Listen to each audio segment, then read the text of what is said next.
Good morning student. अब आज का हमारा टॉपिक है दृश्य श्रव्य साधनों के अंतर्गत हमने सबसे पहले इसमें जो है इसका अर्थ, परिभाषा तथा इसकी उपयोगिता के बारे में अध्ययन किया था। अब आज हम हमारे इस वीडियो में दृश्य श्रव्य जो सामग्री है उसकी आवश्यकता,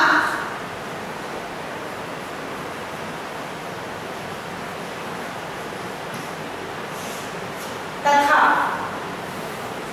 इसका वर्गीकरण या प्रकार,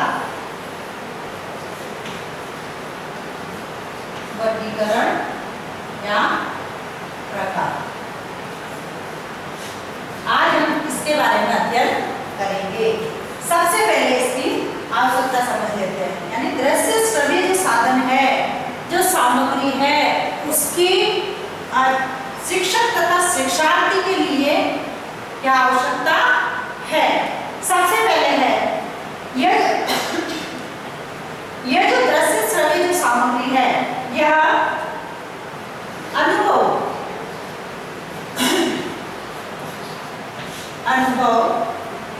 प्रदान करने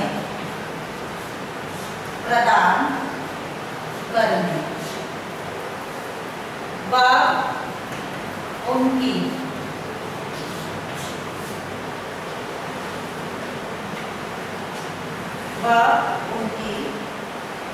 विचारधारा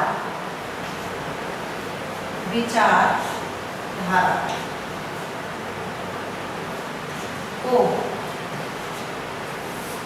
स्पष्ट तथा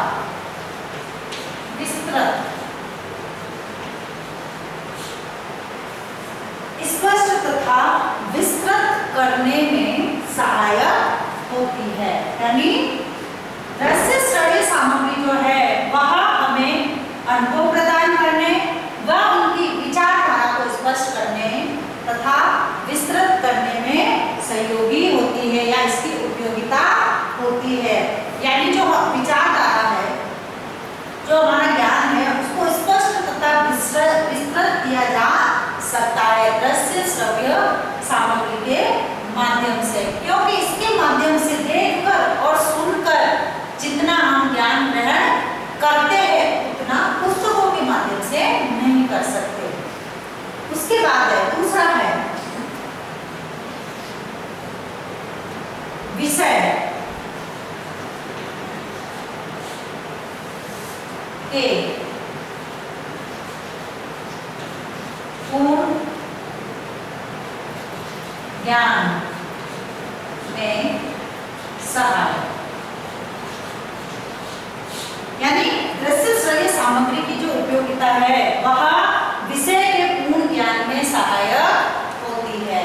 यानी इसके माध्यम से हमें जो है प्रमुख विषय या जो विषय है उस विषय का पूर्ण ज्ञान प्राप्त किया जा सकता है। यानी किसी भी विषय के पूर्ण ज्ञान प्राप्त करने में ये सहायक होते हैं। उसके बाद है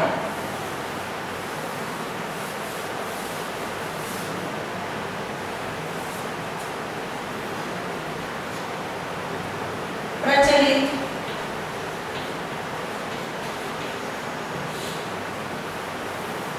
घटनाओं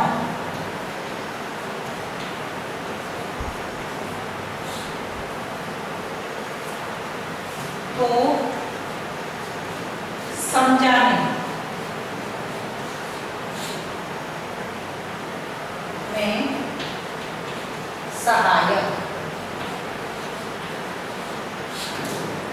अब जो घटनाएं प्रचलित है उन घटनाओं को समझाने में ये सहायक सिद्ध होते हैं, क्योंकि जो प्राचीन समय में या फिर जो घटनाएं घट चुकी है या उससे संबंधित जो विषय सामग्री है उस विषय सामग्री को समझाने में या जो घटनाएं हो चुकी है या प्रचलित है अभी जो घटनाएं, उन घटनाओं को समझाने में ये सहायक सिद्ध होती है, जिनके माध्यम से बालक देखकर तथा सुनकर, बालक जब किसी वस्तु को देखता है तो उसका ज्ञान प्राप्त करता है, फिर उसके बारे में जब वह सुनता है, किसी चीज को देखकर या सुनकर जब ज्ञान ग्रहण करता है तो वह उसको जल्दी से समझ भी आता है तथा जो घटनाएं हैं उन घटनाओं को समझाने में सहायक सिद्ध होते हैं दृश्य श्रव्य साधन। फिर है नए विचारों, नए विचारों का सृजन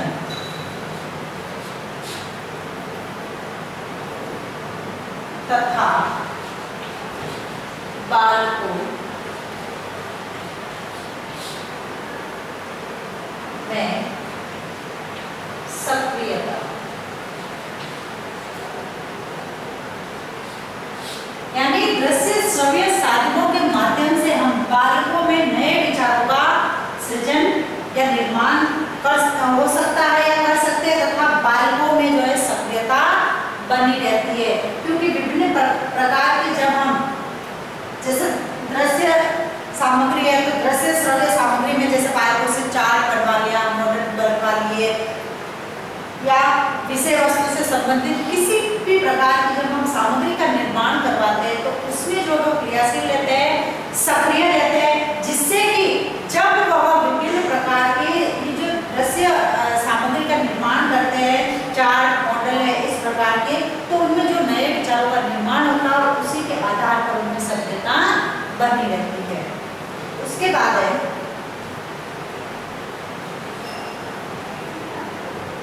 नवीन अवधारणाएं,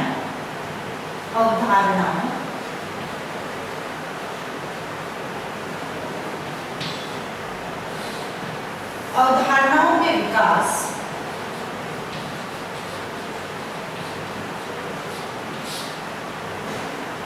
अभिव्यक्तियों में सुधार,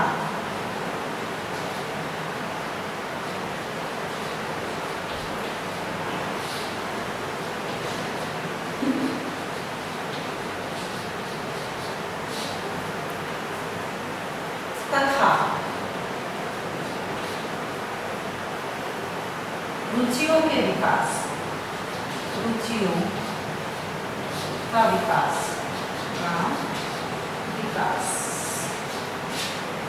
यानी इनके माध्यम से जो है बालकों में हम नवीन अवधारणाओं का विकास कर सकते हैं। उनकी जो सीखने या अभिवृद्धि की जो क्षमता है उस अभिवृद्धि में हम सुधार ला सकते हैं तथा उसके इनके माध्यम से जो उनकी रुचियां है उन रुचियों का विकास किया जा सकता है। यानी इसके आधार पर वह अपने रुचि के अनुसार कार्य कर सकते हैं, रुचि के अनुसार सामग्री तैयार कर सकते हैं, रुचि के अनुसार विषय वस्तु को चुनकर उस पर कार्य कर सकते हैं। तो इस प्रकार के दृश्य श्रव्य जो सामग्री है वह बालकों में नवीन अवधारणाओं का विकास कर उनकी अभिवृद्धियों में सुधार लाकर उनमें रुचियों का विकास करता है।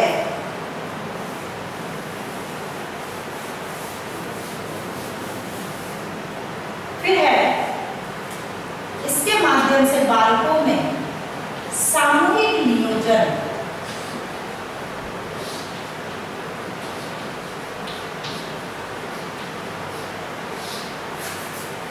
सामूहिक नियोजन, तर्कपूर्ण चिंतन, तर्कपूर्ण चिंतन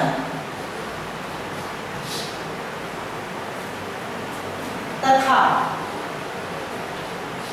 सामूहिक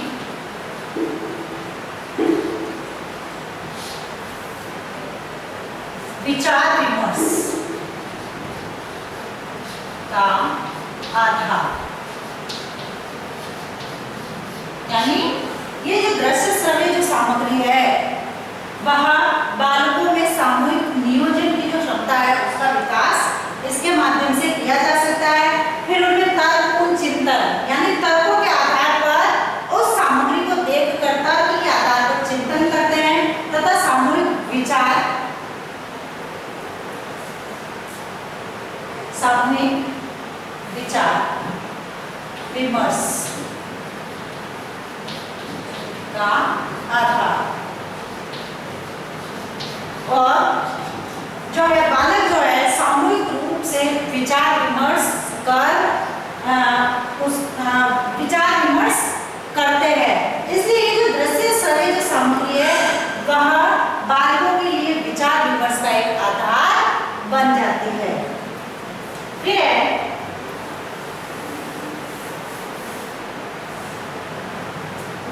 मानवीय क्रियाओं तथा आवश्यकताओं की जानकारी, यानी इसके माध्यम से मानवीय क्रियाओं तथा आवश्यकताओं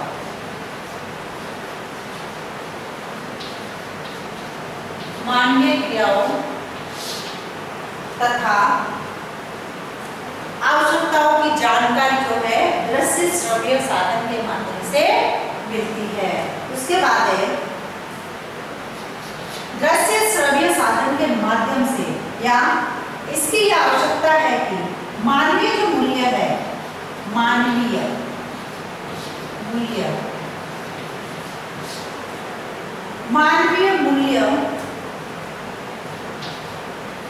की समझ का विकास, यानी ये जो साधन है वह बालक में जो मानवीय मूल्य है, जैसे उन मानवीय मूल्यों की समझ का विकास करने में उपयोगी सिद्ध होते हैं। इसलिए दृश्य श्रव्य साधनों के माध्यम से जो है बालकों में हम विकास कर सकते हैं। अब है इनका वर्गीकरण या प्रकार।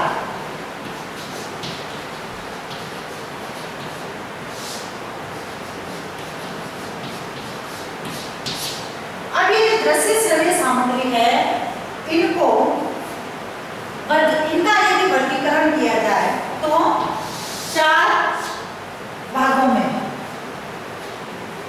सबसे पहले मनोवैज्ञानिक,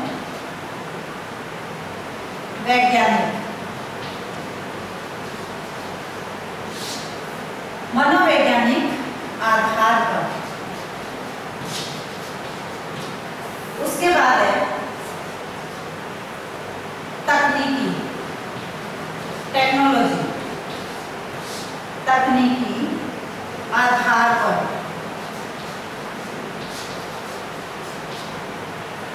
फिर ज्ञानेंद्रिय,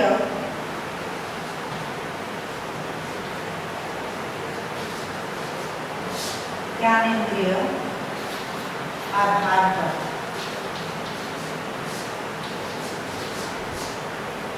और तीसरा है, चौथा है प्रक्षेपी, प्रक्षेपी आधार पर, यानी इनका 4 भागों में वर्गीकरण किया गया है। पहले मनोवैज्ञानिक आधार पर, फिर तकनीकी आधार पर, फिर ज्ञानेंद्रिय आधार पर, और फिर प्रक्षेपी आधार पर। अब मनोवैज्ञानिक आधार पर यानी बालकों के जो मन का विज्ञान है, उस मन के विज्ञान से आधारित जो दृश्य श्रव्य साधन है उनको इसमें इसके अंतर्गत लिया गया है। अब इस मनोवैज्ञानिक आधार पर जो है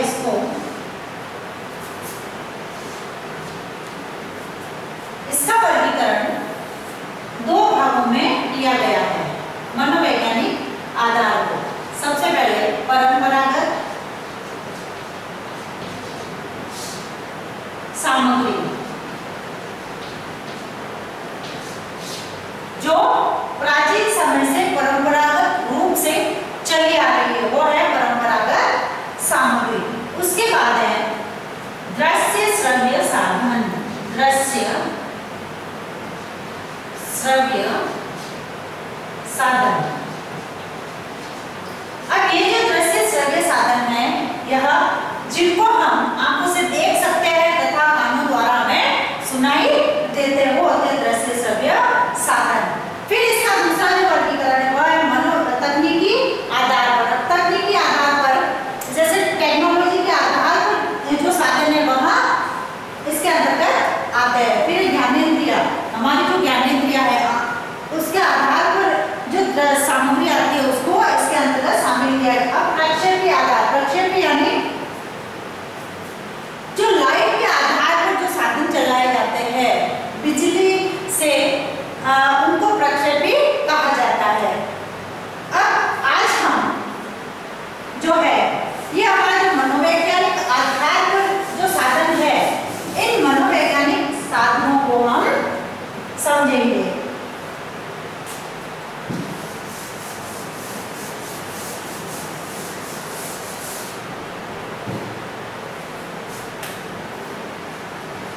मनोवैज्ञानिक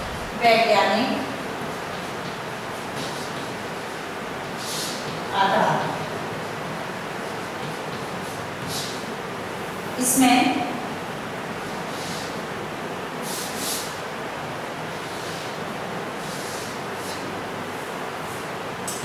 परंपरागत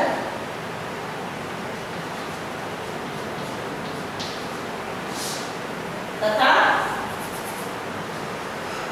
दृश्य श्रव्य। अब परंपरागत साधनों के अंतर्गत देखिए कौन कौन से साधन आ रहे हैं जो पारंपरिक रूप से प्राचीन समय से चले आ रहे हैं, जो कि इन मनोवैज्ञानिक आधार पर इनको दृश्य श्रव्य साधन के रूप में काम में लिया जाता था। इसमें सबसे पहले है बुक्स। सही है, क्योंकि बुक के बिना या किताब के बिना कोई भी कार्य नहीं हो सकता। ये जो हमारा है दृश्य साधन परंपरागत जो प्राचीन समय से चले आ रही है। बुक का प्रचलन बहुत ही प्राचीन समय से चला आ रहा है, इसलिए सबसे पहले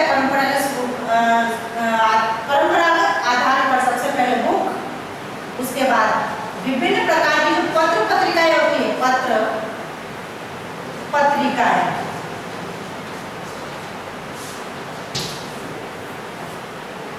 आप चाहे त्रैमासिक ले लो, त्रिमासिक ले लो या अन्य किसी भी मास की पत्र या पत्रिकाएं ले लो। यह हमारे परंपरागत सामग्री के आधार पर इसको लिया गया है, जिसमें विभिन्न प्रकार की जो शिक्षा से जो संबंधित है उस शिक्षा से संबंधित सामग्री को इसमें शामिल किया जाता है, जो कि बच्चों में ज्ञान वृद्धि का कार्य करते हैं और इनके माध्यम से बालक अधिक से अधिक ज्ञान ग्रहण कर पाते हैं। उसके बाद है जर्नल्स।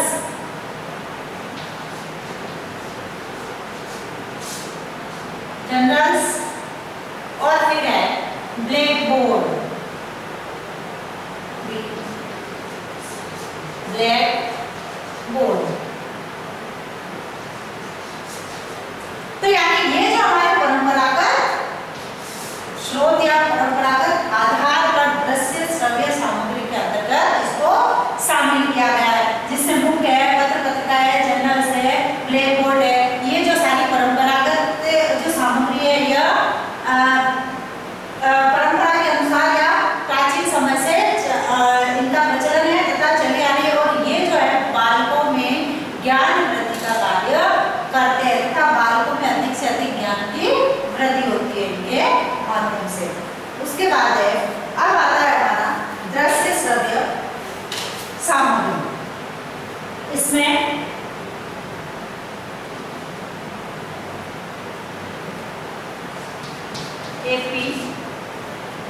एपिडायोस्कोप,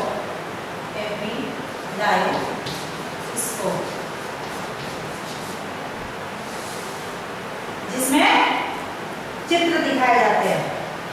फिर है फिल्म स्ट्रिप।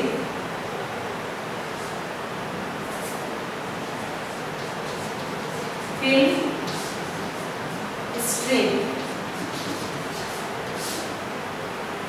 उसके बाद है फिल्म स्लाइड, एक के बाद एक चलने वाली फिल्म स्लाइड।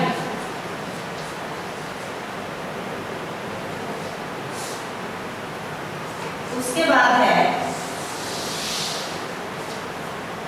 फिल्म स्लाइड के बाद कंप्यूटर,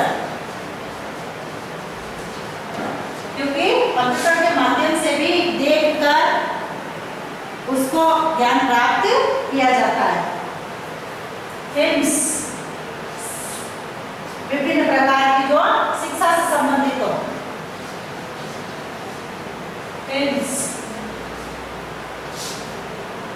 उसके बाद है टेलीविजन, दूरदर्शन, टेलीविजन, जिसमें देखकर तथा सुनकर ज्ञान प्राप्त किया जाता है। उसके बाद है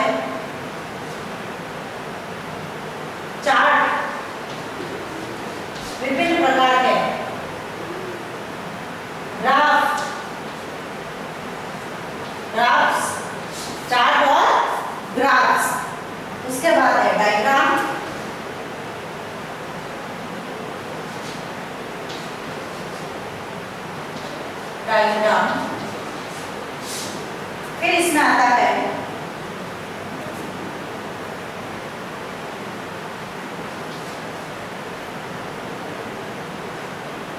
रियल, वास्तविक पदार्थ या रियल ऑब्जेक्ट्स।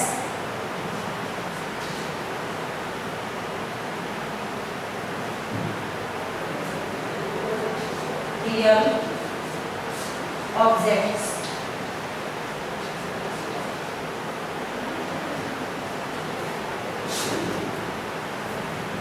फिर है सैंपल्स, नमूने।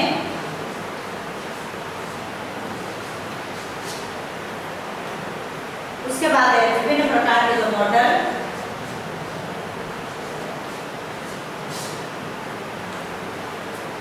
फिर है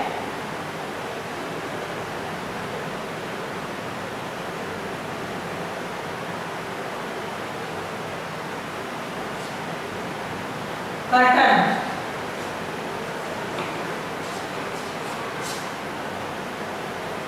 टेप,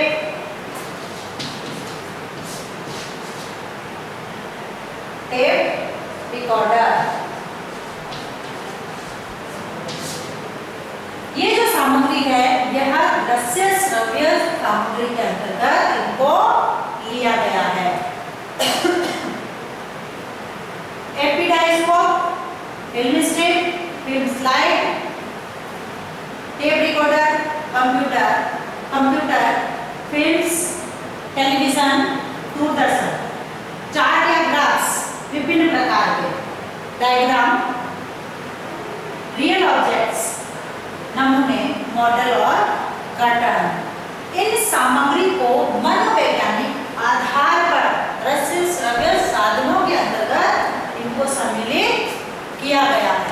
तो इस प्रकार से बालकों के मनोविज्ञान के आधार पर दृश्य श्रव्य सामग्रियां इसको बताया गया है। अब है आज का आपका गृह कार्य।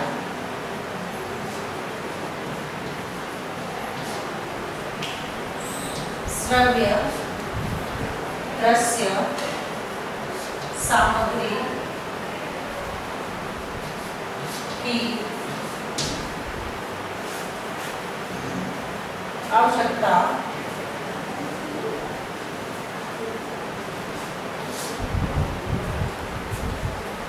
बताते हुए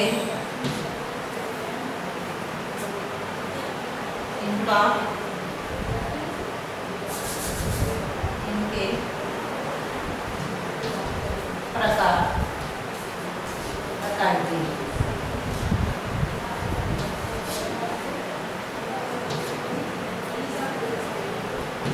दृश्य श्रव्य दृश्य सामग्री की आवश्यकता बताते हुए इनके प्रकार बताने। अब एक विशेष बात, जैसे कि हम सभी जानते हैं वर्तमान में कोरोना चल रहा है, पता है इससे बचाव हेतु हमें कुछ उपाय करने हैं। हाथों को सैनिटाइज करना है, साबुन से धोना है, मुंह पर मास्क लगाना है तथा सोशल डिस्टेंस का ध्यान रखते हुए किसी भी व्यक्ति से दूरी बनाए रखें। स्वस्थ रहे, सुरक्षित